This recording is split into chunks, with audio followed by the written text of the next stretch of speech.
Welcome to Passport. Kamusta, Utod?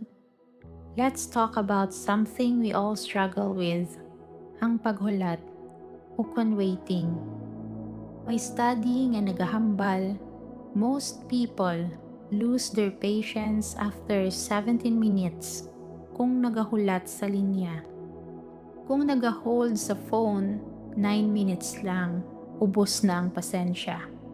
Pero subong nga time, mas dasig na gid kita matakhan. Sometimes, pila ka minutes lang, gusto ta dayon solution. People want everything fast, instant. Sometimes, gamay lang ang inconvenience, ubos na dayon ang aton pasensya.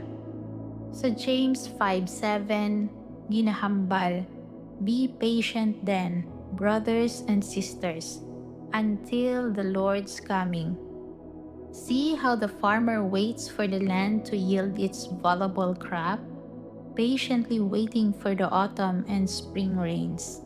Ang farmer, wala siya nagadali. He waits and trusts nga maabot ang ulan sa insakto nga tiyempo.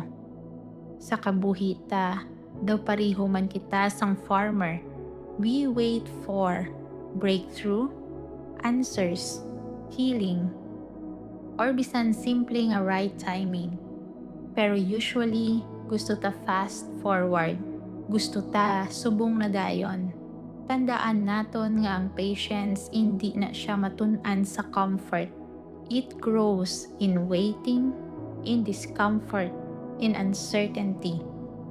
Basi subong may ginahulat ikaw, Utod.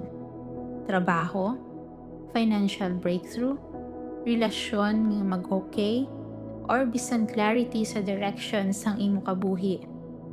Remind yourself, Utod, God is working even when you are waiting. Delay is not denial. Pareho sa farmer, we don't control the rain, but we trust the one who sends it. The Bible says, "Blessed are those who endure." May purpose ang paghulat mo. May ginahimo si Lord sa sulod sang imo tagipusoon. He is shaping your faith, your character, your trust. So at this moment, Utod, pamangkuta ang imo kaugalingon. Ano ang ginahulat ko subong? Paano ko ma-practice ang patience sa sini nga season? Let us slow down, let us trust God's timing, because His timing is always perfect.